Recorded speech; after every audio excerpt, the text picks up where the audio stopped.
Hare Krishna devotees, எல்லாருக்கும் வணக்கங்கள். நம்ம 18 டேஸ் பகவத்கீதை கோர்ஸ்ல இருக்கோம். லெவல் 1ல இருக்கோம்.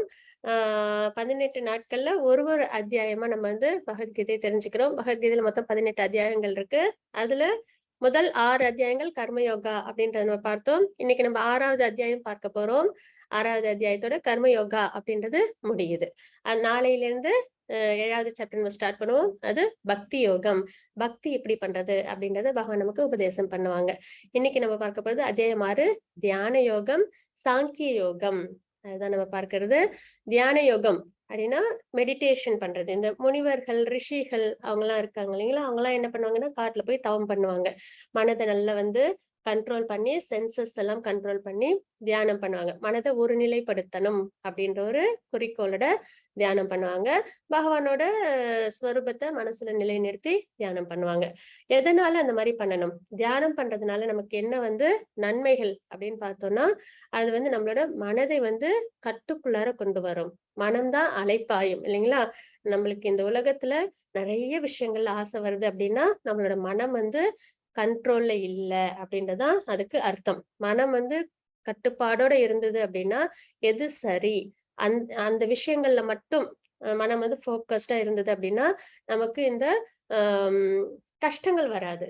சரிங்களா? அப்போ மனம்தான் நம்மளுக்கு ஆசைகளை ஏற்படுத்துது, அதை அடையணும் அப்படின்னு சொல்லுது. அதுக்கேற்ற மாதிரி நம்ம வந்து நம்ம வாழ்க்கை நம்ம வாழ ஆரம்பிக்கிறோம்.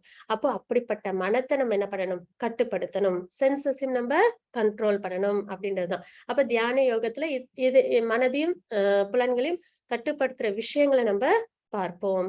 அப்போ மனதை கட்டுப்படுத்தினால் நம்மளுக்கு என்ன கிடைக்கும்? நமக்கு வந்து இந்த மெட்டீரியல் வாழ்க்கையில், ஜட வாழ்க்கையில உள்ள பந்தத்துல இருந்து நம்மளுக்கு டிட்டாச்மெண்ட் கிடைக்கும். அதனால என்ன ஆகும்? நம்மளுக்கு ஸ்பிரிச்சுவலா நம்மளுக்கு நல்ல முன்னேற்றம், ஆன்மீகத்துல முன்னேற்றம் ஏற்படும். சரிங்களா?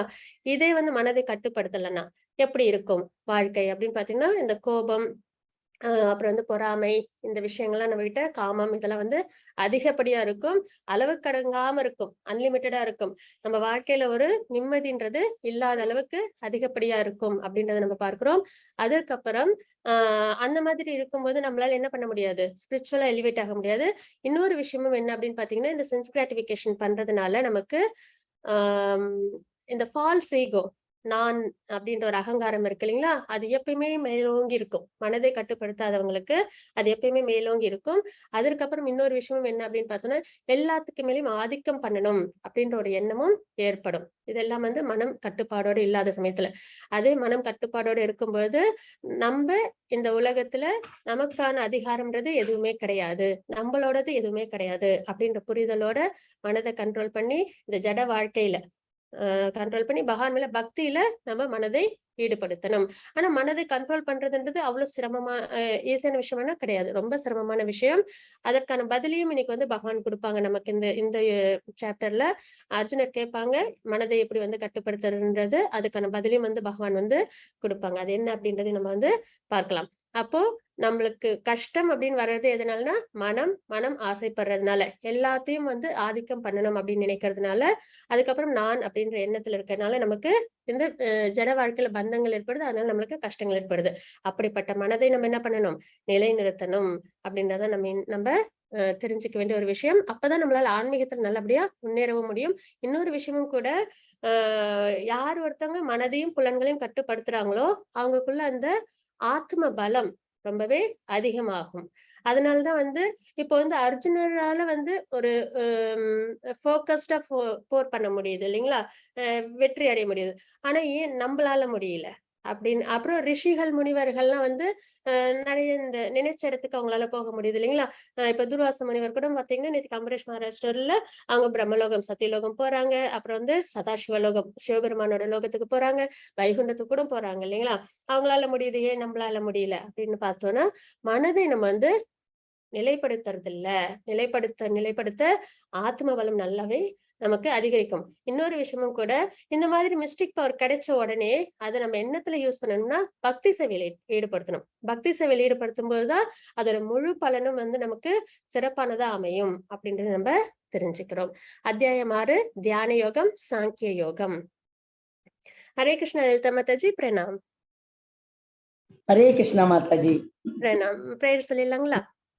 ஓம் அஜ்ஞானதிமிராந்தஸ்ய ஞானாஞ்சனசலாகயா சக்ஷுர உன்மிலிதம் ஏன தஸ்மை ஸ்ரீ குரவே நமः.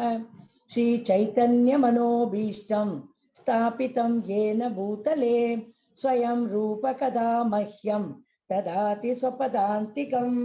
வந்தேஹம் ஸ்ரீ குரோ ஸ்ரீயுதபத கமலம் ஸ்ரீ குரூன் வைஷ்ணவாம் ச ஸ்ரீ ரூபம் சாக்ரஜாதம் சகண ரகுநாதான்விதம் தம் சஜீவம் சாத்வைதம் சாவதூதம் பரிஜன சகிதம் கிருஷ்ண சைத்தன்ய தேவம் ஸ்ரீ ராதா கிருஷ்ண பாதான் சகண லலிதா ஸ்ரீ விஷாகான் விதாம் ச. ஹே கிருஷ்ணா கருண சிந்தோ दीनबंधो जगत्पते गोपेशा गोपिका कांता राधा कांता नमोस्तुते. तप्त कांचन गौरंगी राधे वृंदावनेश्वरी वृषभानुसुते देवी प्रणमामि हरिप्रिये. वाञ्छकल्पतरुभ्य च कृपा सिन्धुभ्य च पतितानां पावनेभ्यो वैष्णवेभ्यो नमो नमः. नमो ओं विष्णुपाताय कृष्णप्रेष्ठाय भूतले श्रीमते भक्तिवेदांत स्वामिने इति नामिने. नमस्ते सरस्वती देवी गौरवाणी प्रसारिणे निर्विशेष शून्यवादी पाश्चात्य देशधारिणे. जय श्री कृष्ण चैतन्य प्रभु नित्यानंद श्री अद्वैत गदाधर श्रीवासादि गौर भक्त वृंदा. हरे कृष्ण कृष्ण कृष्ण हरे हरे हरे राम राम राम हरे हरे. हरे कृष्ण कृष्ण कृष्ण हरे हरे हरे राम राम राम हरे हरे. हरे कृष्ण कृष्ण कृष्ण हरे हरे हरे राम राम राम हरे हरे. ओम नमो भगवते वासुदेवाय. हरे कृष्ण माताजी. Hare Krishna Mataji. Thank you so much Mataji. Hare Krishna.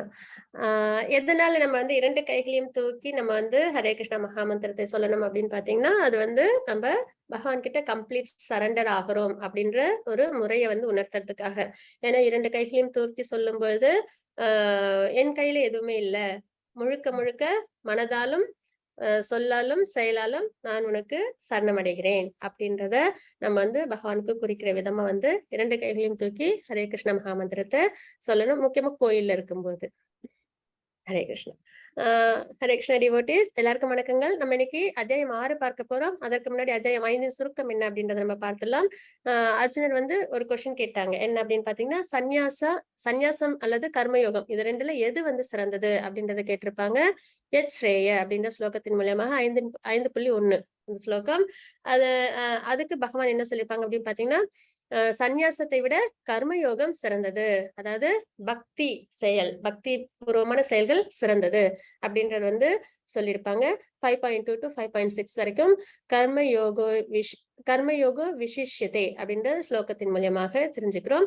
நிஷ்காம கர்ம பந்தத்தில் இருந்து விடுவிக்கிறது. நம்மளுக்கு கர்மத்தினால நமக்கு என்ன கிடைக்குது? பலன்கள் கிடைக்குது இல்லைங்களா? அந்த பந்தத்தினால நம்ம இந்த ஜட உலகத்தோட நம்ம கட்டுண்டு இருக்கோம். அப்போ அந்த மாதிரி நம்ம கட்டுண்டு இருக்கக்கூடாது, நமக்கு கஷ்டங்கள் வரக்கூடாது அப்படின்னா நம்ம என்ன பண்ணணும்? நிஷ்காம கர்மயோகாவை நம்ம செய்யணும். நிஷ்காம கர்மயோகன்றது பகவானை முன்னிலைப்படுத்தி செய்யக்கூடிய செயல்கள். ஒரு செயல்களையும் நம்ம பகவானை முன்னிலைப்படுத்தி நம்ம செய்யணும் அப்படின்றத நம்ம பார்க்கிறோம். 5.7 to 5.16 வரைக்கும் குர்வன் அபின லிப்யதே அப்படின்ற ஸ்லோகத்தின் மூலியமாக தெரிஞ்சுக்கிறோம். கிருஷ்ணர் மீது கவனம் செலுத்துவதன் மூலம் விடுதலை. 5.17 5.29 வரைக்கும் பார்க்கிறோம். ஞாத்வா மாம் சாந்தின் ருச்சதி அப்படின்ற ஸ்லோகத்தின் மூலியமாக. இங்கதான் நம்ம வந்து பீஸ் ஃபார்முலாவும் நம்ம வந்து பார்த்தோம் இல்லைங்களா? பகவான் நமக்கு எல்லாருக்கும் எட்டர்னல் ஃப்ரெண்ட் அப்படின்றத பார்த்தோம். தேவர்கள் எல்லாம் உருவாக்குனவங்க பகவான் அப்படின்றத நம்ம பார்க்கிறோம். அதற்கப்புறம் வந்து எல்லாத்துக்கும் சர்வ காரணம் எல்லாத்தையும் பரிபாலிக்கிறவங்க பகவான் அப்படின்றது பார்க்கிறோம். அப்போ இந்த முறையை நம்ம உள்வாங்கும் பொழுது நம்ம கையில எதுவும் இல்லை. அந்த ஃபால்ஸ் ஈகோன்னு இருக்கு இல்லைங்களா? அது நம்மளை விட்டு போயிடும். இப்ப நம்ம ஒரு விஷயத்த செய்யறோம் அப்படின்னா அது நடக்குமோ நடக்காதோ அப்படின்ற ஒரு பயம் எல்லாமே இருக்கும் இல்லைங்களா? ஆனா இப்ப நம்ம கையில எதுவுமே கிடையாது, எல்லாமே பகவானோடது. அதுவும் இல்லாம பகவானோட கண்ட்ரோல்ல இருக்கு அப்படின்னு நம்ம தெரிஞ்சுக்கும் போது நம்ம என்ன செய்யணும்ன்றத பகவானும் நம்மளுக்கு இங்க கொடுத்திருக்காங்க. கடமையை செய்யணும், பலனை எதிர்பார்க்க கூடாது அப்படின்றத சொல்லியிருக்காங்க. அதாவது அந்த மாதிரி இருக்கும்போது என்ன ஆகும்னா, இந்த தாமரை இலை மேல உள்ள தண்ணீர் மாதிரி நமக்கு என்ன கர்ம பந்தம் ஏற்படாது அப்படின்ற முறையும் நமக்கு உபதேசம் பண்ணியிருக்காங்க இல்லைங்களா? அப்ப இந்த தாத்பரியத்தெல்லாம் நம்ம தெரிஞ்சுக்கும் போது அந்த நான் அப்படின்ற அகங்காரம் நம்மளை விட்டு போயிடும். அப்போ பகவான் தான் முதன்மையானவங்கன்றது நம்மளுக்கு தெரிய வரும். அப்படிப்பட்ட பகவானை பத்தி நம்ம நிறைய தெரிஞ்சுக்கணும். அப்போ பகவான் மேல நம்மளுக்கு பக்தி ஏற்படும். எந்த முறையில தெரிஞ்சுக்கணும் அப்படின்றதும் ஒரு விஷயம் இருக்கு. அதுதான் வந்து கேட்கறது மூலியமா தத் ஸ்ருணு அப்படின்னு வந்து நாளைக்கு பக்தி யோகத்துல நம்ம பார்க்கும் முதல் ஸ்லோகத்துல அதுதான் நம்ம பார்ப்போம். அப்போ கேட்க கேட்க பகவானை பத்தி நம்ம நிறைய கேட்க கேட்க நம்ம மனம் என்ன ஆகும், பியூரிபிகேஷன் ஆகும். பகவான் மேல பக்தின்றது பெருக்கெடுக்கும் அப்படின்றத நம்ம இங்க பார்க்கிறோம். சரிங்களா? அப்போ பீஸ் ஃபார்முலா நம்ம என்ன தெரிஞ்சுக்கிறோம் பார்த்தோம்னா, பகவான் தான் எல்லாத்துக்கும் சர்வ காரணம்ன்றது தெரிஞ்சுக்கிறோம். அதுக்கப்புறம் வந்து எல்லாத்தையும் உருவாக்குனது பகவான்றது தெரிஞ்சுக்கிறோம். அதுக்கப்புறம் எல்லாருக்கும் எட்டர்னல் ஃப்ரெண்ட் அப்படின்றத நம்ம பார்க்கிறோம். நித்தியமான நண்பன். ஒரு சோல் அப்படின்னா சூப்பர் சோலோட மட்டும்தான் இருக்கும். அப்ப அவ்வளோ ஒரு ப்ரொடெக்ஷனோட, அதாவது நம்ம வெறும் மனிதர்களை மட்டும் இதுல கணக்கு எடுத்துக்க கூடாது. எல்லா உயிர் வாழிகள் கிட்டையும் அதாவது எங்கெல்லாம் லிவிங் என்டிட்டின்னு இருந்தா அங்க சூப்பர் சோல் இருக்கும். கூடவே பரமாத்மா இருப்பாங்க. சரிங்களா? அப்ப அவ்வளவு ப்ரொடெக்ஷன், அவ்வளவு காருண்யம். நம்மளை விட்டு ஒரு நிமிடம் கூட, ஒரு செகண்ட் கூட பகவான் என்னது பிரிஞ்சதே கிடையாது. நம்ம கூடவே தான் எப்பயுமே இருக்காங்க. சூப்பர் சோலா பரமாத்மாவா எல்லா உயிரினத்துக்கிட்டையும் இருக்காங்க. ஆனா அப்படிப்பட்ட பகவான நம்ம உணர்றதில்ல. உணர்ந்துட்டோம் அப்படின்னா கண்டிப்பா நமக்கு அவங்க மேல என்ன வரும், பக்தி வரும் அப்படின்றதான் நம்ம உணர வேண்டிய ஒரு விஷயம். இது பாத்தீங்கன்னா இதெல்லாம் ரொம்ப ஆழ்ந்து சிந்திக்கும் போது இந்த உலகத்துல நம்மளுக்கு எவ்வளவோ ஏமாற்றங்கள்லாம் கிடைக்குது இல்லைங்களா? நம்ம நிறைய பேர்கிட்ட பழகுறோம். சில சமயம் நமக்கு அது நல்ல ஒரு சந்தோஷத்தை கொடுக்கும் உறவா இருக்காது. அப்போ எப்பயுமே நம்ம கூடவே இருக்காங்க. அதுவும் நமக்கு வெல்விஷிங் ஃப்ரெண்டு. எப்பயுமே நமக்கு எது நல்லதோ அதுதான். நமக்கு தேவையான எல்லாத்தையும் பகவான் கொடுத்திருக்காங்க. இல்லைங்களா? நம்ம தனிப்பட்டு நமக்கு ஒரு வாழ்க்கையில வந்து நமக்கு ஏதோ ஒண்ணு கிடைக்கல அப்படின்னா, அது இந்த அதிகப்படியான விஷயங்களா தான் இருக்கும். பேசிக்கான விஷயங்களா இருக்காது இல்லைங்களா? அதாவது நிலம், நீர், நெருப்பு, காற்று, ஆகாயம். வாழ்வுக்கு தேவையான ஆதாரங்கள்ல நம்மளுக்கு எந்த ப்ராப்ளமும் இருக்காது. அதே தண்ணீர் பிரச்சனையோ, இல்ல காற்று சுத்தமா இல்லையோ, அது கூட எதனால ஏற்படும்? நம்ம இயற்கையை சரிவர பயன்படுத்தாதன் மூலியமா தானே தவிர, இயற்கையா பகவான் நமக்கு கொடுத்த எல்லாமே எல்லா உயிர் வாழிகளுக்கும் சமமா, எல்லாருக்குமே சிறந்த எந்த ஒரு குறையும் இல்லாத பட்சத்துல பகவான் வந்து கொடுத்திருக்காங்க. நம்ம ஏதோ ஒரு ஏமாற்றத்தை சந்திக்கிறோம் அப்படின்னா, இயற்கையை விட்டு அதிகப்படியா நம்ம வெளியில வந்ததுனால மட்டுமே அந்த ஏமாற்றங்கள்லாம் நமக்கு கிடைக்குது இல்லைங்களா? அதற்கு பகவான் மேல நம்ம தவறு கண்டுபிடிக்கவே கூடாது. அது அது எதனால நமக்கு அந்த மாதிரி கிடைக்குது, அந்த கஷ்டங்கள் ஏன் கிடைக்குதுன்னா, நம்மளோட ஆசை, அதற்கேத்த கர்மங்கள், அந்த கர்மத்தினான பலன்கள்னால நமக்கு கஷ்டங்கள் வருது. இந்த தாத்பரியம்லாம் தெரிய தெரிய பகவான் மேல நமக்கு என்னைக்குமே என்ன ஏற்படாது, துவேஷம் ஏற்படவே ஏற்படாது. பகவான் மேல அன்பு மட்டுமே ஏற்படும். அவங்க நமக்கு எல்லா வகையிலும் நன்மைகளே தான் செஞ்சுட்டு இருக்காங்கன்றதை நம்மளால புரிஞ்சுக்க முடியும். இந்த விஷயங்கள்லாம் ஆழ்ந்து யோசிக்க யோசிக்க பக்தி மென்மேலும் நம்ம எல்லாருக்கும் வரும் அப்படின்றத தெரிஞ்சுக்கிறோம். இன்னைக்கு நம்ம பார்க்க போறது அத்தியாயம் 6. அதுல என்னென்ன இருக்குன்றத பார்க்கலாம். அஷ்டாங்க யோகாவில் முன்னேறுதல். இன்னைக்கு நம்ம தியான யோகம் பார்க்கிறோம் இல்லைங்களா? தியான யோகம்ன்றது மனதையும் புலன்களையும் கண்ட்ரோல் பண்ற விஷயம். அதை கண்ட்ரோல் பண்றதுனால மட்டுமே இந்த ஜட உலகத்துல இருந்து நம்மளால எப்படி இருக்க முடியும், விலகி இருக்க முடியும். அப்படி விலகி இல்லை அப்படின்னா இந்த கோபம், தாபம் இதுலெல்லாம் வந்து நம்ம வந்து சிக்குண்டு இருப்போம். அதனால நம்மளோட அமைதி இழந்து போயிருப்போம். சந்தோஷம்ன்றது நம்மளுக்கு கிடைக்காம இருக்கும். அதே மனதை வந்து நம்ம பக்தியில செலுத்தும் போது நமக்கு எல்லாவித நன்மைகளும் ஏற்படும் அப்படின்றத நம்ம பார்க்கிறோம். அப்ப தியான யோகம், அஷ்டாங்க யோகா அதுல எப்படி முன்னேறது, அஷ்டாங்க யோகாவில் முன்னேறுதல் அது வந்து 6.1 to 6.9 வரைக்கும் சமபுத்திர் விவஷ்யதே அப்படின்ற ஸ்லோகத்தின் மூலியமா நம்ம தெரிஞ்சுக்கிறோம். அஷ்டாங்க யோகாசனத்தின் நிலைகள் அஷ்ட அப்படின்பது 8 இல்லைங்களா? அப்ப 8 நிலைகள் இருக்கு. அந்த நிலைகள் என்னென்ன அப்படின்றத நம்ம 6.10 இருந்து 6.32 வரைக்கும் பார்ப்போம். ரகசி சித்திதா அப்படின்ற ஸ்லோகத்தின் மூலியமா நம்ம தெரிஞ்சுக்கலாம். ஏன் மனத்தை கட்டுப்படுத்த வேண்டும் அப்படின்றத 6.33 இருந்து 6.36 வரைக்கும் உள்ள ஸ்லோகங்களை நம்ம பார்க்கலாம். அபியாசேனது கௌந்தேய அப்படின்ற ஸ்லோகத்தின் மூலியமா நம்ம தெரிஞ்சுக்கலாம். அபியாசம்ன்றது பயிற்சி.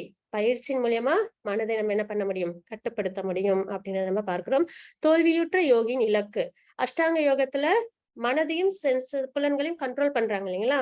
அப்போ அது ரெண்டுமே ரொம்ப ஆக்டிவா இருக்கிற ஒரு விஷயம். இரண்டுமே எப்பயுமே வந்து அமைதியா இருக்கவே இருக்காது. அப்போ அப்படிப்பட்டதை கண்ட்ரோல் பண்ணும்போது கண்டிப்பா அது என்ன பண்ணும்? ஒரு நாள் ஒரு நேரம் இல்ல ஒரு நேரம் அது என்ன ஆயிடும்?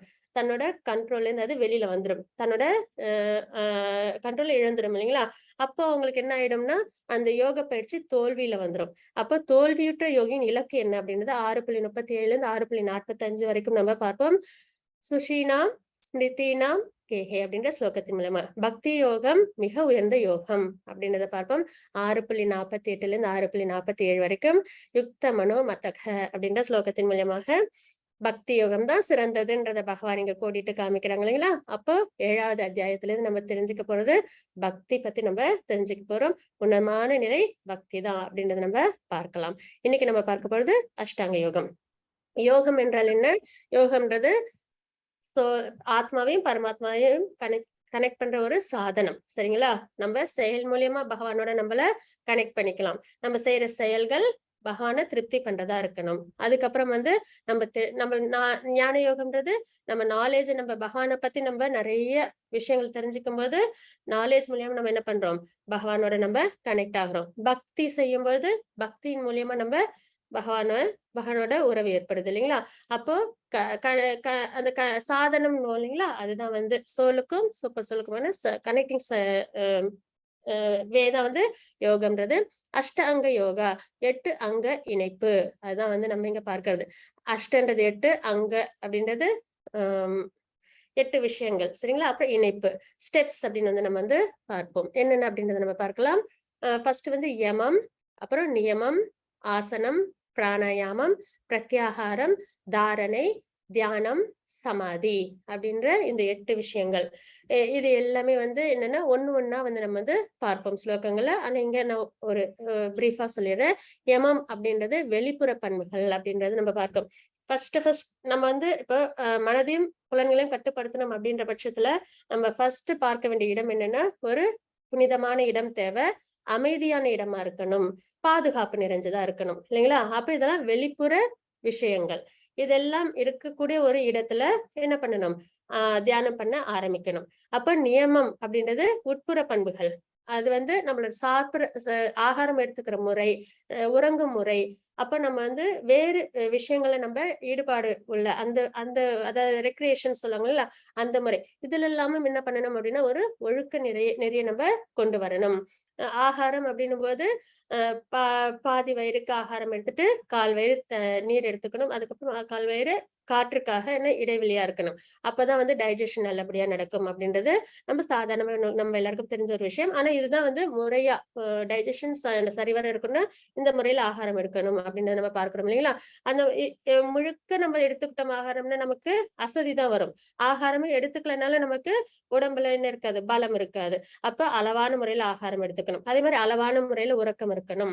ஏன்னா உறங்காம இருந்தாலும் நம்மளால கவனத்தை செலுத்த முடியாது தியானத்துல. ரொம்பவே நம்ம வந்து அதிகப்படியா உறங்கினாலும் என்ன ஆயிடும்? அதுவும் ஒரு சோம்பேறித்தனத்தை கொண்டு வந்து சேர்த்துரும். அப்ப சரியான உறக்கம் அப்படின்றது நம்ம வந்து தெரிஞ்சுக்கிறோம். அதே மாதிரி வேற விஷயங்களை நம்ம வந்து ஈடுபடுறதும் ரொம்பவே தேவையான அளவுக்கு மட்டுமே. ஒரு உயிர் வாழிக்கு எந்த அளவு மத்த விஷயங்கள் ஈடுபாடு, ஒரு உணவு சேகரிக்கும் முறையோ இல்ல அந்த மாதிரி விஷயங்கள்லாம் வந்து எந்த அளவு ரெக்ரியேஷன்ஸ்ல போகணுமோ அந்த அளவு. அந்த மாதிரி இந்த மாதிரி உட்புற பண்புகள் இருக்கு இல்லைங்களா? இதெல்லாம் வந்து சரிவர வந்து கொண்டு வர்றதுன்றது நியமம்ன்ற நிலைப்பாட்டுல. அப்புறம் ஆசனம்ன்றது அவங்க தியானம் பண்ணும் விதம். நிறைய ஆசனாஸ் எல்லாம் பார்க்கிறோம் இல்லைங்களா? அதுல அவங்களுக்கு எந்த ஆசனம் வந்து உகந்ததா இருக்கோ, ரொம்ப கம்ஃபர்ட்டா இருக்கும் அந்த ஆசனத்துல அவங்க வந்து தியானம் பண்ணணும்.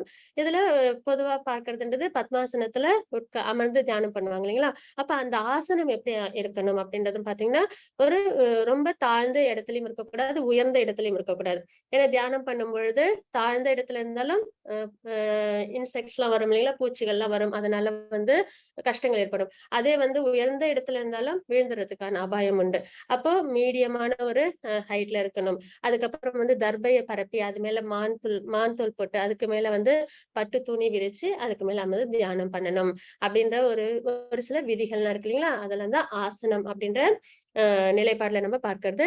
பிராணாயாமம் அப்படின்றது மூச்சை வந்து பயிற்சி பண்றது. உள்மூச்சு வெளிமூச்சு 2 இருக்கு இல்லைங்களா, அதை வந்து சமநிலையில கொண்டு வந்து தியானம் பண்ணும் முறை வந்து பிராணாயாமம் அப்படின்றத நம்ம இங்க பார்க்கிறோம். ரொம்பவே முக்கியமான ஒரு விஷயம். ஏன்னா ஆயுட்காலமே வந்து நம்மளுக்கு வந்து நாட்கள் கணக்குல கிடையாது, நம்ம மூச்சு விடும் அந்த சுவாசத்தின் கணக்குல தான் இருக்கு அப்படின்றத சொல்றாங்க இல்லைங்களா. அதற்கப்புறம் வந்து இப்போ கோபம்லாம் வந்துச்சுன்னா கூட மூச்சு ரொம்ப அதிகப்படியா நம்மளுக்கு வந்து வாங்கும் இல்லைங்களா. அப்போ மூச்சு அப்படின்றது நம்மளோட எமோஷன்ஸோட சம்பந்தப்பட்ட ஒரு விஷயம். மூச்சை வந்து நம்ம சரிவர நிலைப்பாடோட வச்சிருந்தாலே நம்மளோட அந்த எமோஷன்ஸ் வந்து ஸ்டேபிளா இருக்கும் அப்படின்றது ஒரு முறை. அப்ப பிராணாயாமம் மூச்சு பயிற்சி இது வந்து 4வது ஸ்டெப்பா நம்ம பாக்குறோம். அப்புறம் பிரத்யாகாரா புலன்களை அடக்குதல். இந்த 4 நிலைப்பாட்டுக்கும் அப்புறம் வர்றது பிரத்யாகாரம். நம்மளோட புலன்கள்லாம் வந்து வெளி விஷயத்துக்கு போகாம அதை கண்ட்ரோல் பண்ணி வச்சிருக்கிறது. 5 புலன்கள் இருக்கு இல்லைங்களா, அந்த புலன்களை அதை பிடிச்ச மாதிரி சாப்பிடுறது, அளவுக்கு அதிகமா நினைச்ச நேரத்துல சாப்பிடுறது, இந்த மாதிரிலாம் இல்லாம அதெல்லாம் கண்ட்ரோல் பண்ணி மிதமான அளவுல. இப்ப நம்ம வந்து துருவ மகாராஜோட சரித்திரம் எல்லாம் பார்க்கும்போது கூட தெரியும். அவங்க வந்து ஃபர்ஸ்ட் ஸ்டார்டிங்ல பாத்தீங்கன்னா 3 நாட்களுக்கு ஒரு முறை வந்து உணவு எடுத்துப்பாங்க அப்படின்றத பார்ப்போம். பழங்கள். அதுக்கப்புறம் பாத்தீங்கன்னா 6 நாளைக்கு ஒரு முறை வந்து இலைகள் எல்லாம் எடுத்துப்பாங்க. அப்புறம் வந்து 12 நாட்களுக்கு ஒரு முறை நீர் எடுத்துப்பாங்க அப்படின்ற கணக்குப்படி நம்ம வந்து பார்ப்போம் இனி வர சில கிளாஸஸ்ல. அப்போ அந்த மாதிரி வந்து தன்னோட புலன்களை கண்ட்ரோல் பண்ற விதம்ன்றது பிரத்யாகாரம் அப்படின்றத நம்ம இங்க பார்க்கிறோம். தாரணைன்றது மனத்தை ஒருநிலைப்படுத்துறது, கவனம் வேற எங்கும் சிதறாம முழுக்க முழுக்க பரமாத்மாவை மனதில் நிலைநிறுத்தும் போது பரமாத்மா மேலவே கவனம் இருக்கணும். அந்த மாதிரி கவனத்தை ஒருமித்தல், மனதை, இது வந்து புலன்கள். பிரத்யாகாரம்ன்றது புலன்கள், தாரணைன்றது மனத்தை ஒருநிலைப்படுத்துற ஸ்டெப். அதுக்கப்புறம் தியானம். மனதையும் புலனையும் நம்ம வந்து ஒருநிலைப்படுத்திட்டோம் அப்படின்னாலே அடுத்த நிலை வந்து தியான நிலை வந்துடும். அது எதோட ஒப்பிடுவாங்கன்னு பாத்தீங்கன்னா, காற்றில்லாத அறையில தீபம் ஏற்றி வச்சு எப்படி முத்து மாதிரி எரியுமோ அந்த நிலைப்பாட்டுல மனம் இருக்கும். எதற்காகவும் அது என்ன பண்ணது, டிஸ்ட்ராக்ட் ஆகாம ஒருநிலைப்படுத்தப்பட்டு இருக்கும் அப்படின்ற ஒரு நிலை, அதுதான் தியானம். அதுக்கப்புறம் சமாதி நிலை அப்படின்றத பார்க்கிறோம். இது வந்து முழுக்க முழுக்க தன்னில் லயிச்சு இருப்பாங்க. வெளியில என்ன நடந்தாலும் அவங்களுக்கு தெரியாது, எந்த ஒரு டிஸ்டர்பன்ஸும் அவங்களுக்கு வந்து ஏற்படாது. தன்னில் லயிச்சிருக்கிறது. வெளியில ஏதாவது எறும்பு புத்து கட்டினா கூட அவங்களுக்கு தெரியாத நிலையில இருப்பாங்க, நம்ம பார்க்கிறோம் இல்லைங்களா. அதுதான் சமாதி நிலை அப்படின்னு நம்ம பார்க்கிறோம். இதுதான் உயர்ந்த நிலை. சரிங்களா. அப்ப 8 விஷயங்கள் இருக்கு. யமம், நியமம், ஆசனம், பிராணாயாமம், பிரத்யாகாரம், தாரணை, தியானம், சமாதி. இதுதான் அஷ்டாங்க யோகா அப்படின்றத நம்ம வந்து பார்க்கிறோம். ஹரே கிருஷ்ணா லலிதா மாதாஜி. 5.2728.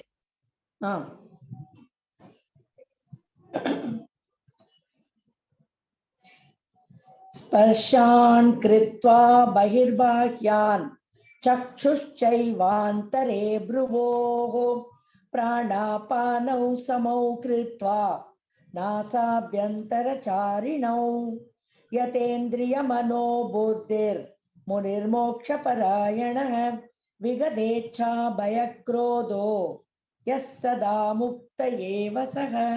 ஹரே கிருஷ்ணா. ஹரே கிருஷ்ணா மாதாஜி.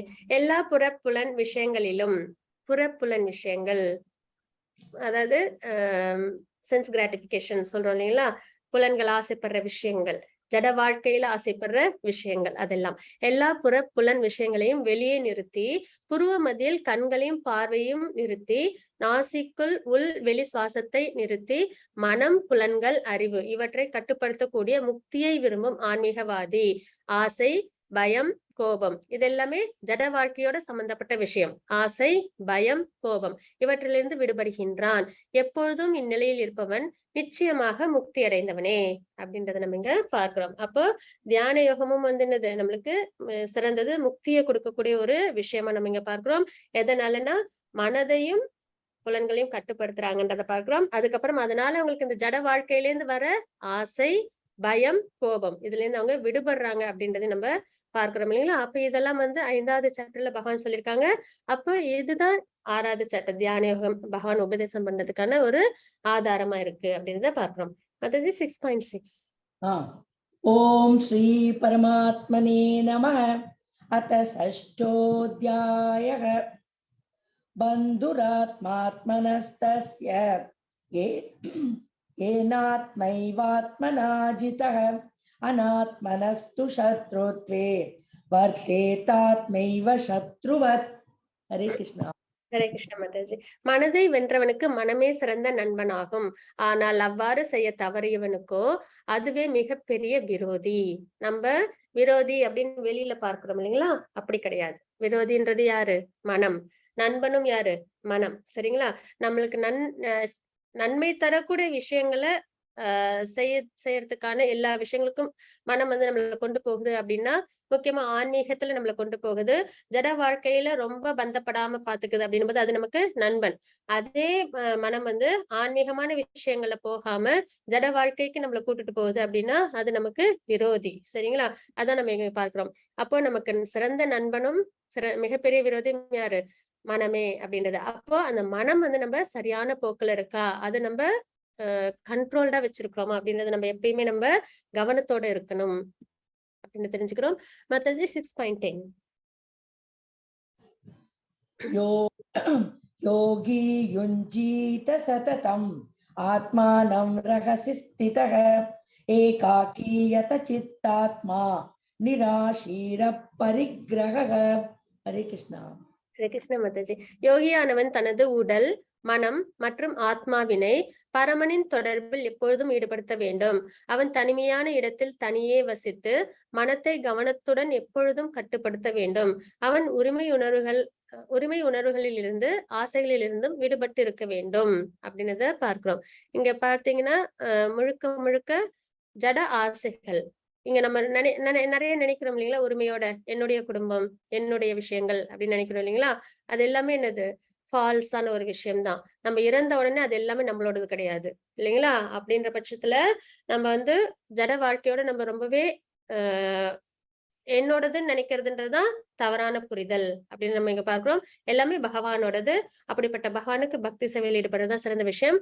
அப்போ யோகி மனதையும் உடலையும் ஆத்மாவின் பரமாத்மா தொடர்பில் இருக்க வேண்டும் அப்படின்றது இங்க தெரிஞ்சுக்கிறோம். அவன் உரிமை உணர்வுகளிலிருந்து ஆசைகளிலிருந்து விடுபட்டு இருக்க வேண்டும் அப்படின்றது இந்த ஸ்லோகத்துல நம்ம தெரிஞ்சுக்கிறோம். மாதாஜி 6.11 6.12.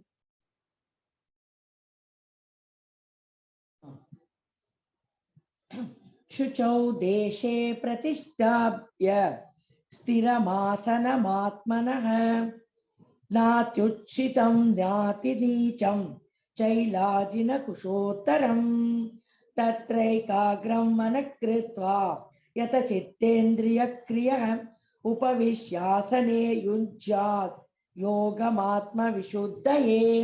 हरे कृष्णा. ஹரே கிருஷ்ண மாதாஜி. ஆசனம் இப்ப நம்ம பார்க்கிறது இந்த 4வது நிலைப்பாடான ஸ்லோகங்கள். யோகத்தை பயில தனிமையான இடத்திற்கு சென்று நிலத்தில் தர்பை புல்லை பரப்பி அதன் மேல் மாந்தோலும் மென்மையான துணியாலும் மறைக்க வேண்டும். இந்த ஆசனம் தர்பை புல் பரப்புறது அப்படின்றது கூட எதற்காக அப்படின்னு பாத்தீங்கன்னா பூச்சிகள்லாம் நெருங்காது, அது ஒரு தாத்பரியமும் அதுல இருக்கு. இன்னொன்னு நம்மளுக்கு புனிதமான விஷயமும் கூடாது. சரிங்களா? தூய்மைப்படுத்தும் தர்பை புல். அப்போ அதுவும் வந்து நிலத்தில் மேல பரப்பி இருக்கணும். அதற்கு மேல வந்து மாந்தோல், மென்மையான துணி இதெல்லாம் வந்து இருக்கணும் அப்படின்றது இந்த ஸ்லோகத்தில் நம்ம பார்க்கிறோம். இந்த ஆசனம் மிக உயரமாகவோ தாழ்வாகவோ இல்லாமல் புனிதமான இடத்தில் அமைந்திருக்க வேண்டும். பின்னர் இதன் மேல் ஸ்திரமாக அமர்ந்து மனம், புலன்கள் மற்றும் செயல்களை கட்டுப்படுத்தி மனதை ஒருமுகப்படுத்தி இதயத்தை தூய்மைப்படுத்துவதற்காக யோகியானவன் யோகத்தை பயில வேண்டும். யோகம் பயில்றதோட எதற்காக யோகம் பயிலணும், எதற்காக தியானம் பண்ணணும்? மனதை தூய்மைப்படுத்துவதற்காக. பல பிறவிகள்ல நம்ம சேர்த்து வச்ச பாபங்கள்லாம் இருக்கும் இல்லைங்களா, அதுக்கப்புறம் குணங்கள், தவறான இக்னோரன்ட் குணங்கள், அந்த முக்குணங்களோட தாக்கங்கள் இருக்கும் இல்லைங்களா, அதெல்லாம் தூய்மைப்படுத்துறதுக்காக தான் நம்ம அவசியம் என்ன பண்ணணும்? தியானம் பண்ணணும் அப்படின்றத நம்ம இங்க பார்க்கிறோம். மாதாஜி பிரத்யாகாரா 6.50. ஓகே. युञ्जन्नेवं सदात्मानं योगी नियतमानसः शान्तिं निर्वाणपरमां मत्संस्थामधिगच्छति. हरे कृष्णा. இவ்வாறாக உடல், மனம் மற்றும் செயல்களை இடையிறாது கட்டுப்படுத்த பழகிய யோகி.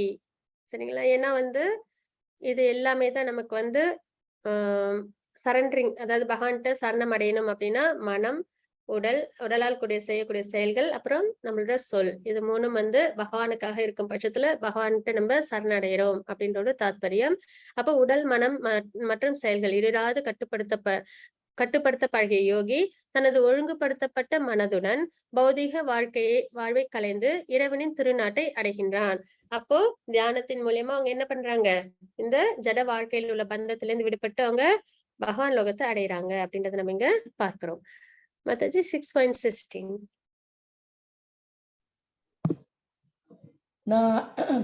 नात्यस्तस्तु योगोऽस्ति न चैकान्तमनश्नतः न चाति स्वप्नशीलस्य जाग्रतो नैव चार्जुन.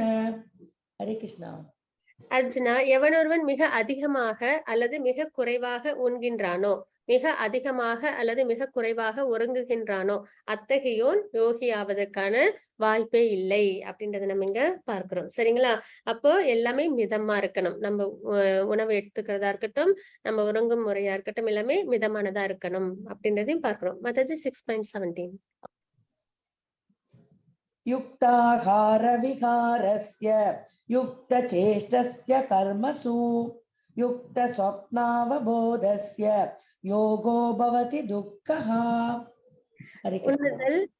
உறங்குதல், உழைத்தல், கேளிக்கை ஆகிய பழக்கங்களை நெறிப்படுத்தியவன் யோக பயிற்சியின் மூலமாக எல்லா துன்பங்களையும் பெருமளவில் நீக்கிவிட முடியும். இது எல்லாமே பேலன்ஸ்டா இருந்தனாலே நம்மளுக்கு என்ன இருக்கும், நல்ல பழக்கங்கள், அதனால நம்மளுக்கு உடல் ஆரோக்கியம் இருக்கும் இல்லைங்களா? அப்போ யோக பயிற்சின்றது நம்மளுக்கு துன்பங்கள், மனதளவிலும் சரி உடல் அளவிலும் சரி வரும் துன்பங்களை பெருமளவில் நீக்கிவிட முடியும். அந்த மாதிரி துன்பங்களை யோக பயிற்சினால் நம்மளால நீக்கிவிட முடியும் அப்படின்றது நம்ம இந்த ஸ்லோகத்துல நம்ம தெரிஞ்சுக்கிறோம். மத்தாஜி 6.18.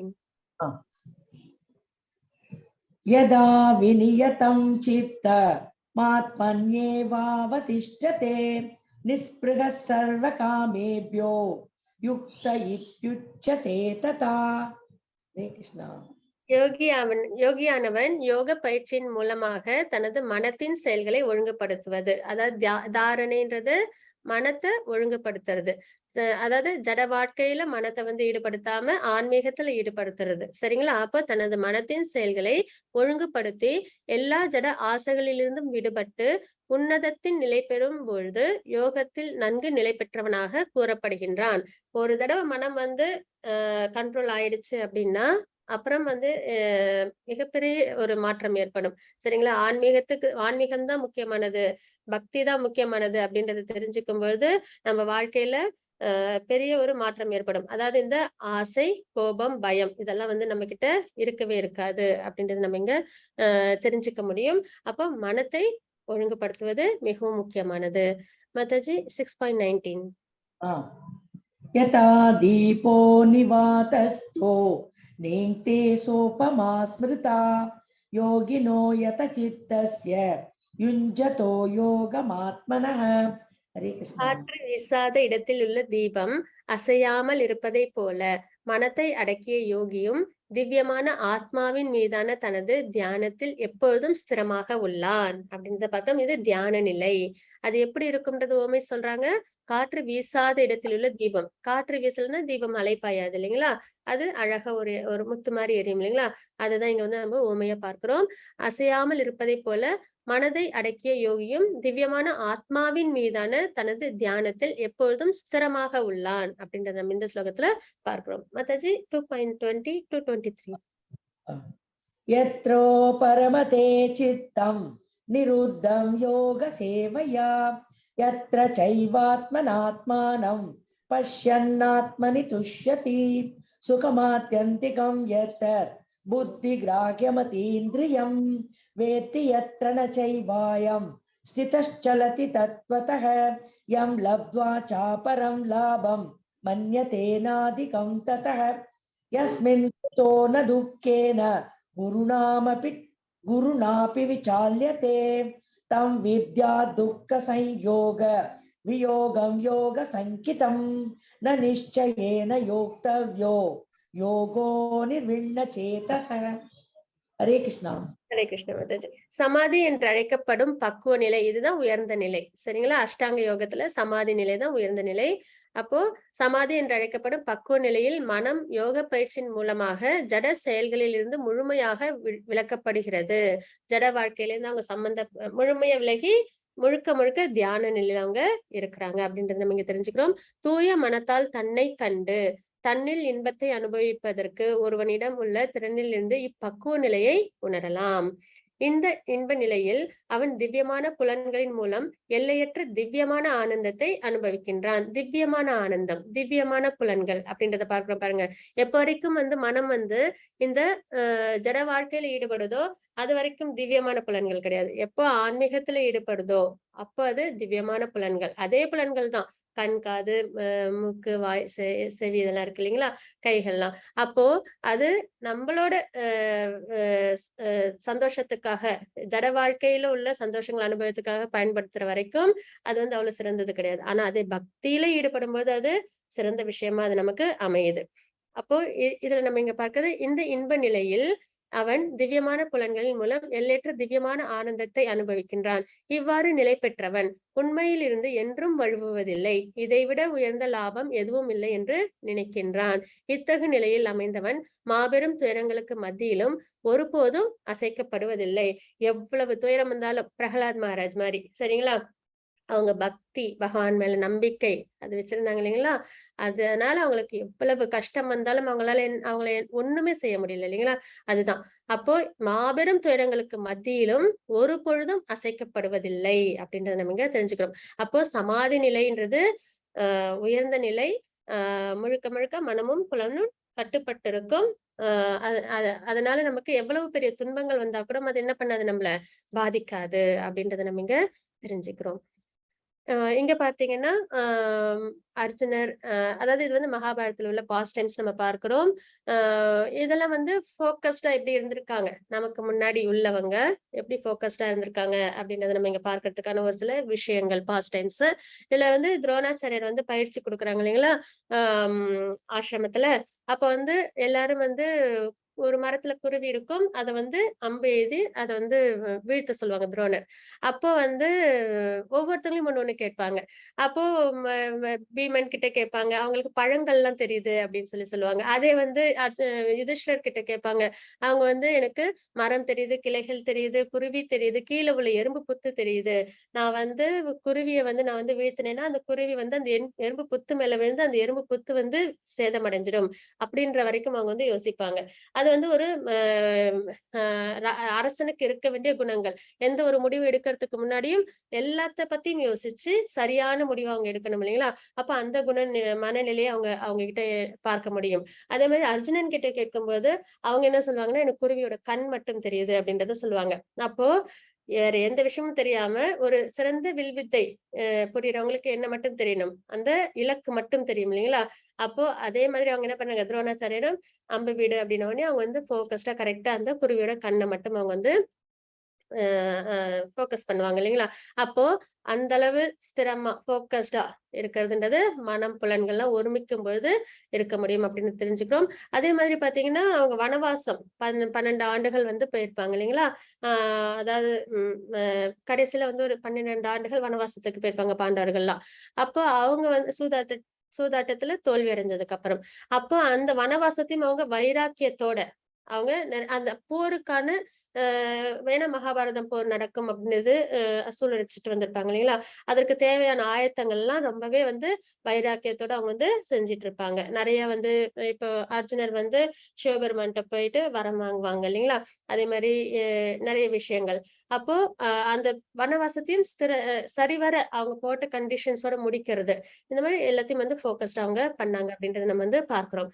அதே மாதிரி அர்ஜுனர் திரௌபதி அம்மா சேமரத்துல வெல்லும் பொழுது அவங்களும் என்ன பண்றாங்க, மேல உள்ள அந்த மீனோட பிம்பத்தை கீழே தரையில, அதுவும் தண்ணீர்ல, கண்ணாடி பிம்பம் கூட கிடையாது, தண்ணீர் ஏற்கனவே அலைப்பாயும் அத காத்தடிக்கும் போது அப்போ அந்த மீன் பிம்பத்தை தண்ணீர்ல பார்த்து அவங்க என்ன பண்றாங்க, போக்கஸ் பண்றாங்க இல்லைங்களா. அப்போ இதெல்லாம் நம்ம தெரிஞ்சுக்கிறோம். அதாவது மனமும் சென்சஸும் ஒருநிலைப்படும் போது ஸ்திரமா போக்கஸ் பண்ண முடியும் அப்படின்னு நம்ம இங்க தெரிஞ்சுக்கிறோம். இதெல்லாம் ஒரு சில பாஸ்ட் டைம்ஸ் நம்ம மகாபாரதத்துல பார்க்கிறது. ஹரே கிருஷ்ணா மாதாஜி. 6.34.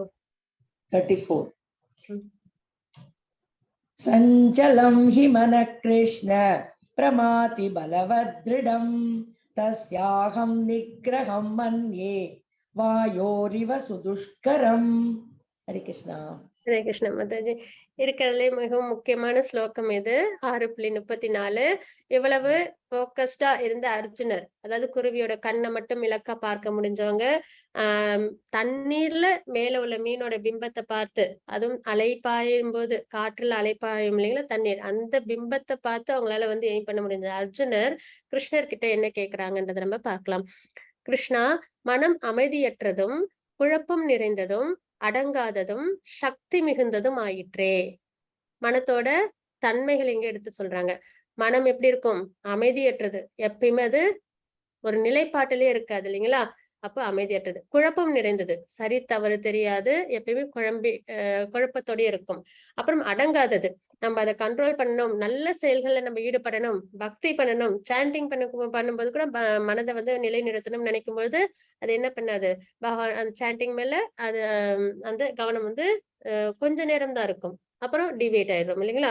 அப்போ அடங்காததும் சக்தி மிகுந்ததும் ஆயிற்றே அப்படின்னு மனதோட நிலைப்பாட்டை சொல்றாங்க. வீசும் காற்றை அடக்குவதை விட மனத்தை அடக்குவது கடினமானதாக எனக்கு தோன்றுகிறது. அர்ஜுனன் சொல்றாங்க, வீசும் காற்றை கூட என்னால் அடக்க முடியும், மனத்தை அடக்குவது கடினமானதாக எனக்கு தோன்றுகிறது அப்படின்றத பகவான் கிருஷ்ணர் கிட்ட சொல்றாங்க, நமக்காக சொல்றாங்க அப்படின்றத நம்ம இங்க பார்க்கிறோம். பகவான் என்ன பதில் கொடுறாங்கன்னு பார்க்கலாம். மாதாஜி. ஸ்ரீ பகவானுவாச்ச அசம்சயம் மகாபாகோ மனோ துர்நிக்ரகம் சலம் அப்யாசேன து கௌந்தேய வைராக்யேன ச கிருக்யதே. பகவான் ஸ்ரீ கிருஷ்ணர் கூறினார், பலம் பொருந்திய புயங்களை உடைய குந்தின் மகனே, அமைதியற்ற மனத்தை அடக்குவது சந்தேகமின்றி மிகவும் கடினமே. பகவானும் என்ன சொல்லிட்டாங்க? சந்தேகமின்றி மிகவும் கடினமான விஷயம் மனதை அடக்கிறது. ஆனால் தகுந்த பயிற்சியும் பற்றின்மையாலும் அது சாத்தியமாகும். சாதனா பக்தி, அதாவது பிராக்டிஸ். எப்பெல்லாம் அது வேற வேற இடத்துக்கு போகுதோ அப்பெல்லாம் அதை என்ன பண்ணணும், அந்த இடத்துல இருந்து அதை வந்து கூட்டு வந்து பக்தி சேவையில ஈடுபடுத்தணும். ஒரு சின்ன குழந்தை மாதிரிதான். தவறுகள் செய்யற குழந்தைகிட்ட நல்ல நல்ல விஷயங்கள் அதுக்கு நம்ம வந்து கொடுத்தோம் அப்படின்னா அந்த தவறுகள் செய்யறதை குறைச்சிக்கிட்டு அது என்ன பண்ணிடும், நல்ல நல்ல விஷயங்கள் அது தன்னை ஈடுபடுத்திக்கும் இல்லைங்களா? அதே மாதிரிதான் மனமும். பயிற்சி, நல்ல நல்ல பயிற்சி ஆன்மீகத்துல பிடிக்கும், சில நேரம் பிடிக்காது, தொய்வு ஏற்படும், இருந்தாலும் அது என்ன பண்ணணும், அந்த பயிற்சியை நம்ம கொண்டு வரணும். தகுந்த பயிற்சி, பற்றின்மை, ஜட உலகத்தில் உள்ள பற்று அது இல்லாம அதுல ஆசைப்படும் பொழுதெல்லாம் அது தவறு, அது தவறா இருந்தால் தவறு, அது வேண்டாம் அப்படின்றத அது வந்து நம்ம ரிப்பீட்டடா சொல்லி சொல்லி பழக்கப்படுத்தணும். அதுதான் இங்க நம்ம பார்க்கிறது. தகுந்த பயிற்சியினாலும் பற்றின்மையாலும் அது சாத்தியமாகும். பகவான் வந்து நமக்கு கொடுத்த உபதேசம் இது. இதை ஒரு இடத்திலும் நம்ம வந்து பயன்படுத்தும் போது மனதை நம்மாலும் கட்டுப்படுத்த முடியும் அப்படின்ற நம்ம இங்க தெரிஞ்சுக்கிறோம். மனம் ஒரு நண்பனா அல்லது எதிரியா, இப்ப நம்ம தான் டிசைட் பண்ணணும். ஆன்மீகத்துல நான் உடலல்ல ஆத்மா அப்படின்றத ஃபர்ஸ்ட் நம்ம உள்வாங்கிட்டு ஆத்மாக்கு சம்பந்தப்பட்ட விஷயத்துல நம்மள ஈடுபடுத்திக்கணும். அதே வந்து இந்த ஜட வாழ்க்கையில உள்ள நிதர்சனம் இல்லாத வாழ்க்கையில உள்ள விஷயங்கள்ல ரொம்ப அதிகமா அதை வந்து அலைப்பாய விடாம பாத்துக்கணும்.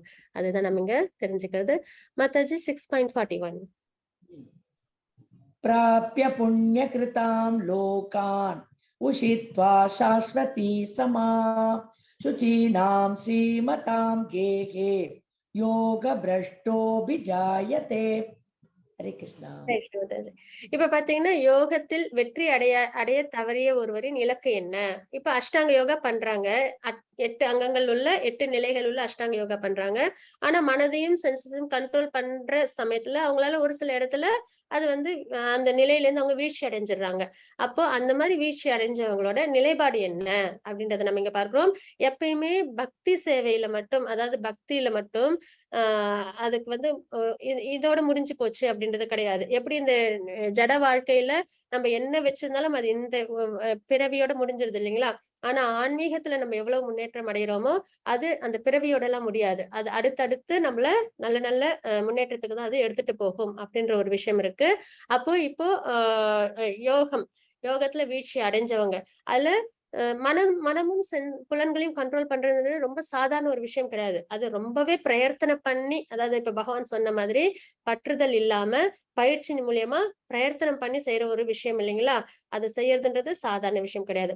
அப்ப அப்படிப்பட்டவங்களோட நிலைப்பாடு என்ன? வீழ்ச்சி அடைஞ்சாலும் அவங்களோட நிலைப்பாடு என்ன அப்படின்றத இந்த ஸ்லோகத்திலும் அடுத்த ஸ்லோகத்திலையும் பார்ப்போம். இந்த ஸ்லோகத்துல வந்து ஆரம்ப நிலையிலேயே வீழ்ச்சி அடைஞ்சவங்களோட நிலைப்பாடு என்னன்றதை பார்ப்போம். அடுத்த ஸ்லோகத்துல நல்ல நிலை பெற்றவங்க இருந்தாலும் வீழ்ச்சி அடைஞ்சிட்டாங்க அப்படின்னா அவங்களோட நிலைப்பாடு என்ன அப்படின்றத நம்ம வந்து பார்ப்போம். இங்க வந்து ஆரம்ப நிலையில வீழ்ச்சி அடைஞ்சவங்க, வெற்றி அடையாத யோகி புண்ணிய ஆத்மாக்களின் லோகங்களில் பற்பல வருடங்கள் அனுபவித்த பின், அதாவது சொர்க்கம், புண்ணிய ஆத்மாக்களின் லோகங்கள்ல, அதாவது சொர்க்கம் மட்டும் இல்ல, மேல் லோகங்கள், மகரலோகம், தபலோகம், ஜனலோகம் எல்லாம் இருக்கு இல்லைங்களா? அங்க போயிட்டு பற்பல வருடங்கள் அவங்க என்ன பண்ணுவாங்க, சந்தோஷங்களை அனுபவிப்பாங்க. ஏன்னா அவங்க என்ன பண்ணிருக்காங்க, பக்தியில மனதை ஒருநிலைப்படுத்தி அவங்க என்ன பண்ணிருக்காங்க, அதுக்கப்புறம் வீழ்ச்சி அடைஞ்சிருக்காங்க இல்லைங்களா? அதனால அவங்க வந்து நிறைய சந்தோஷங்களை அவங்க அனுபவிப்பாங்க. அதுக்கப்புறம் நல்லோரின் குடும்பத்தில் அல்லது பெரும் செல்வந்தரின் குடும்பத்தில் பிறப்பார்கள் அப்படின்றத நம்ம இங்க பார்க்கிறோம். எப்பயுமே சொர்க்கத்துல போய் தன்னோட ஆஹ் அதாவது எவ்வளவு காலம் அவங்க இருக்கணுமோ அந்த சந்தோஷங்களை அனுபவிச்சதுக்கு அப்புறம் திரும்பி அவங்க என்ன பண்ணுவாங்க, பூலோகத்துல பிறவி எடுப்பாங்க. அப்ப அவங்க என்ன மாதிரி குடும்பத்துல பிறப்பாங்க அப்படின்னு பார்த்தா, நல்லவங்களின் குடும்பத்துல பிறப்பாங்க, நல்ல பெரும் செல்வந்தரோட குடும்பத்துல பிறப்பாங்க. ஏன்னா நல்லவங்களோட குடும்பத்துல இருக்கும்போது மறுபடியும் அவங்க ஆன்மீகத்துல முன்னேறதுக்கான சரியான ஏதுவா இருக்கும். அது மாதிரி செல்வந்தரின் குடும்பத்துல பிறக்கிறதுனால மறுபடியும் கோயில் அந்த கைங்கரியங்கள்லாம் தன்னை ஈடுபடுத்தி அதுலயும் பக்தியில முன்னேறதுக்கான ஒரு ஏதுவான விஷயமா இருக்கும் இல்லைங்களா? அப்ப அவங்களோட நிலைப்பாடுன்றது இதுதான் நம்ம இங்க பார்க்கிறது. அது வந்து 6.42 என்ன அப்படின்றத பார்க்கலாம். மத்தது 6.42. அத்தவா யோகினாமேவ குலே பவதி தீமதாம் ஏதத்விதுர்லபதரம் லோகே ஜன்ம யதீத்ருஷம். ஹரே கிருஷ்ணா. அல்லது நீண்ட கால யோக பயிற்சிக்கு பின் வெற்றி அடையாதவர்கள் அறிவில் சிறந்து விளங்கும் ஆன்மீகவாதிகளின் குலத்தில் பிறப்பது உறுதி. இத்தகு பிறவி நிச்சயமாக இவ்வுலகில் மிக அரிதானதாகும் அப்படின்றத நம்ம இங்க பார்க்கிறோம். ரொம்ப காலம் யோக பயிற்சியில இருந்துட்டு வீழ்ச்சி அடைகிறவங்க உயர்ந்த ஆன்மீகவாதி குலத்துல வந்து பிறப்பாங்க. இந்த மாதிரி ஒரு பிறப்பு அப்படின்றது ரொம்ப ஈஸியா கிடைக்காத ஒரு விஷயம் அப்படின்றத நம்ம இந்த ஸ்லோகத்துல இருந்து தெரிஞ்சுக்கிறோம். மாதாஜி 6.47. योगिनामपि सर्वेषां मतगतेनान्तरात्मना श्रद्धावान् भजते यो मां समे युक्ततमो मतः. ओम तत्सत् इति श्रीमद्भगवद्गीतासु उपनिषत्सु ब्रह्म विद्यायां योगशास्त्रे श्रीकृष्णार्जुन संवादे आत्मसंयमयोगो नाम षष्ठोऽध्यायः. சர்வம் கிருஷ்ணார்ப்பணமஸ்து. ஹரே கிருஷ்ணா. ஹரே கிருஷ்ணா. ஹரே கிருஷ்ணா மாதாஜி. மேலும் எல்லா யோகிகளுக்கு மத்தியில் எவனொருவன் பெரும் நம்பிக்கையுடன் எப்பொழுதும் என்னில் நிலைத்து தன்னுள் என்னை எண்ணி எனக்கு திவ்யமான அன்பு தொண்டு புரிகின்றானோ அவனே யோகத்தில் என்னுடன் மிகவும் நெருங்கியவனும் எல்லாரை விட உயர்ந்தவனும் ஆவான். இதுவே எனது அபிப்பிராயம். இதுதான் பக்தி சிறந்தது அப்படின்றத வந்து பகவான் இந்த ஸ்லோகத்துல சொல்லியிருப்பாங்க. எப்பயுமே வந்து என்னன்றது மறுபடியும் படிச்சிடலாம். எல்லா யோகிகளுக்கு மத்தியில் எவனொருவன் மாபெரும் நம்பிக்கை, ஃபர்ஸ்ட் நம்பிக்கை வேணும். அது ரொம்பவே முக்கியமான ஒரு விஷயம் இல்லைங்களா? நம்பிக்கையுடன் எப்பொழுதும் எண்ணில் நிலைத்து மனதை வந்து யார் மேல நிலைநிறுத்திருக்கணும், பகவான் மேல நிலைநிறுத்திருக்கணும். தன்னுள் என்னை எண்ணி எந்த ஒரு காரியத்துல ஈடுபட்டிருந்தாலும் பகவானை நம்ம எப்பயுமே என்ன பண்ணணும், ஏன்னா சூப்பர் சொல்ல எப்பயுமே நம்ம கூட இருக்காங்க அப்படின்றது நம்ம வந்து பார்த்தோம் இல்லைங்களா? அப்ப எப்பயுமே பகவானை நம்ம மனதுல நினைச்சிட்டு இருக்கணும் அப்படின்றது. எனக்கு திவ்யமான அன்பு தொண்டு புரிகின்றானோ பக்தி சேவை, திவ்யமான அன்பு தொண்டுன்றதான் பக்தி சேவை. அப்போ பக்தி சேவையில் ஈடுபடுறாங்களோ அவனே யோகத்தில் என்னுடன் மிகவும் நெருங்கியவனும் எல்லோரை விட உயர்ந்தவனும் ஆவான். இந்த நிலைப்பாடோட உள்ளவங்க தான் உயர்ந்தவங்க, பகவானுக்கு ரொம்ப பிரியமானவங்க அப்படின்றது நம்ம இங்க பார்க்கிறோம். அதாவது இது வந்து யோகா லேடர் அப்படின்னு பார்ப்போம். கர்ம யோகம், கர்மத்தின் மூலியமா பகவானோட சம்பந்தப்படுறது. ஞான யோகம், ஞானத்தின் மூலியமா சம்பந்தப்படுறது. அஷ்டாங்க யோகம்ன்றது தியானத்தின் மூலியமா பகவானோட நிலை பெறுறது.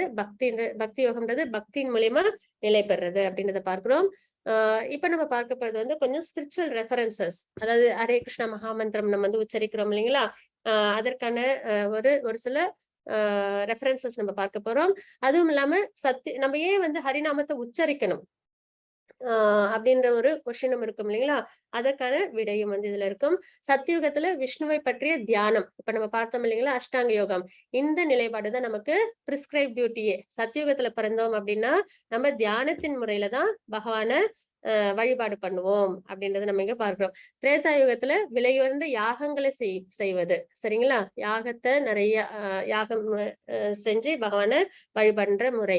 அதே துவாபர யுகத்துல விரிவான கோயில் வழிபாடு அப்படின்றத நம்ம பார்க்கிறோம். இதெல்லாம் எதுல இருக்கு அப்படின்னு பாத்தீங்கன்னா, பாகவதத்துல 12வது கேண்டோல 3வது சாப்டர்ல 52வது ஸ்லோகத்துல இருக்கு.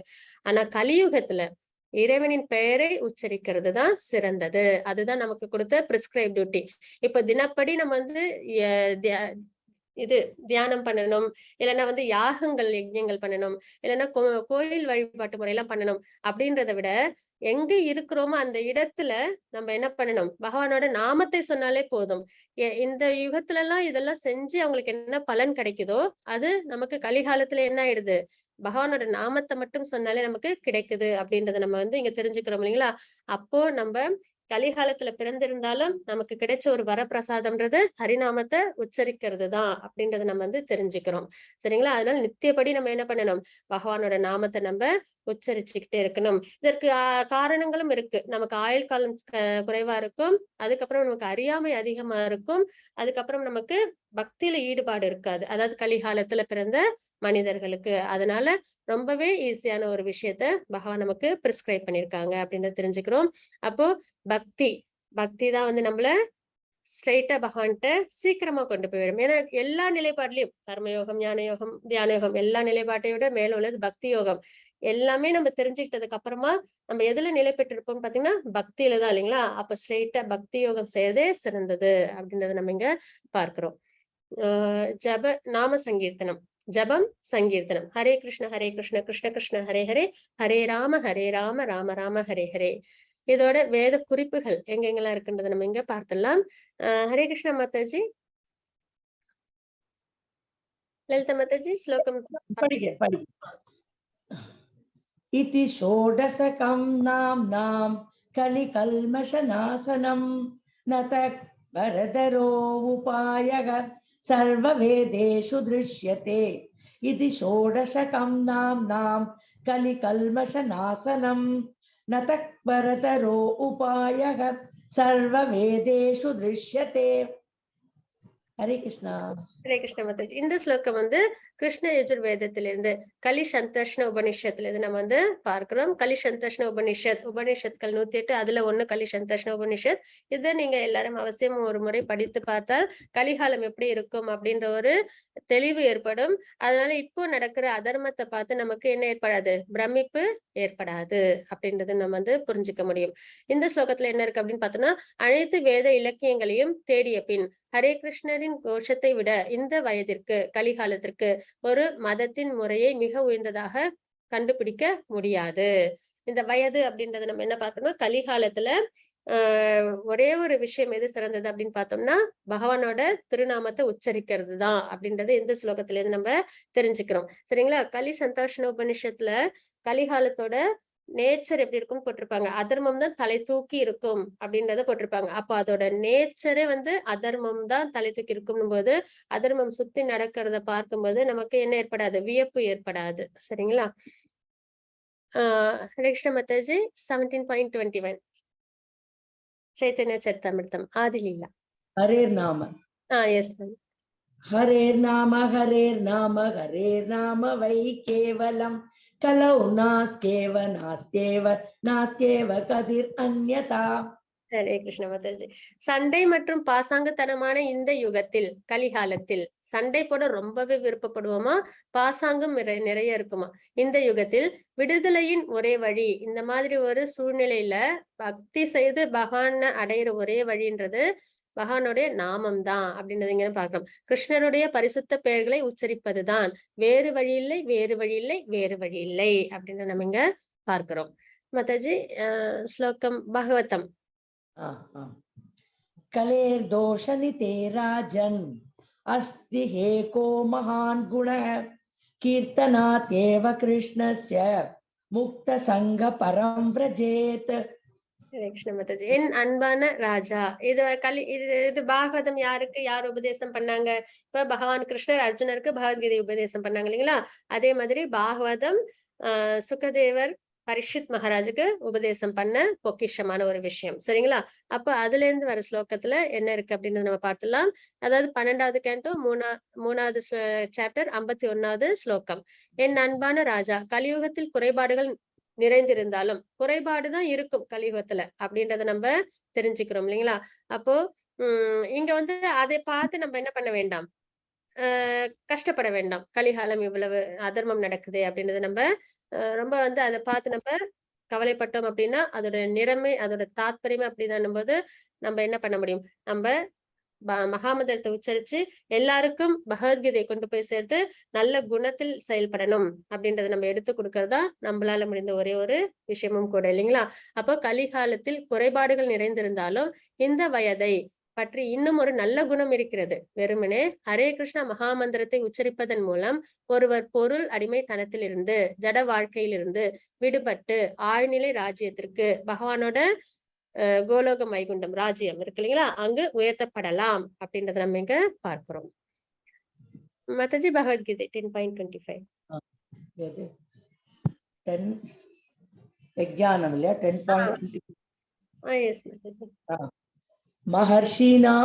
மகர்ஷீனாம் பிருகுரகம் கிராமஸ்மேகமக்ஷரம் யஜ்ஞானாம் ஜபயக்யோஸ்மி ஸ்தாவராணாம் ஹிமாலயக.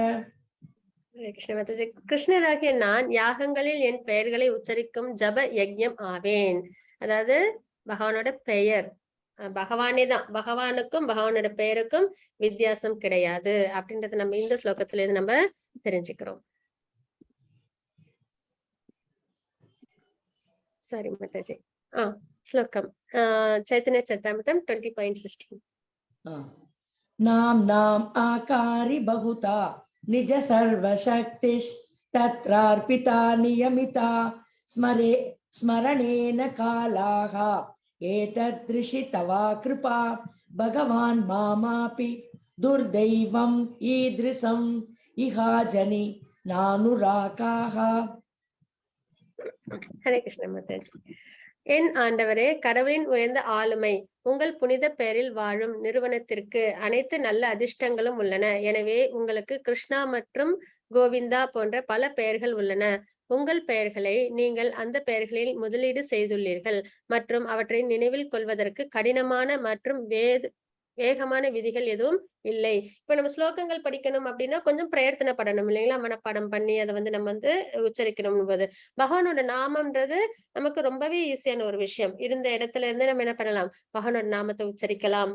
அப்போ அது மிகவும் சிறந்த ஒரு விஷயம். அதை நம்ம ஒவ்வொரு நாளும் பகவானோட நாமத்தை உச்சரிக்கணும் அப்படின்றதான் இந்த ஸ்லோகங்கள்ல இருந்து நம்ம தெரிஞ்சுக்கிறோம். இப்ப பாத்தீங்கன்னா ராமாயணத்துல கூட எல்லாரும் வந்து அந்த பாலம் அமைப்பாங்க இல்லைங்களா? அப்போ கற்கள்லாம் கொண்டு வந்து பகவானோட அதாவது ராமரோட பெயரை வந்து எழுதி கற்கள்லாம் கொண்டு வந்து கடல்ல போடுவாங்க. அப்ப அந்த கல்லெல்லாம் வந்து மிதக்கும், மூழ்கி போகாம மிதக்கும். உடனே ராமர் பார்ப்பாங்க, என்ன கல்லெல்லாம் எப்படி மிதக்குது அப்படின்னு வந்து சொல்லி கேட்பாங்களாம். அப்போ வந்து ஹனுமன் சொல்லுவாங்களாம், இதெல்லாம் வந்து உங்களோட பெயர் எழுதுனால அப்படின்ட்டு.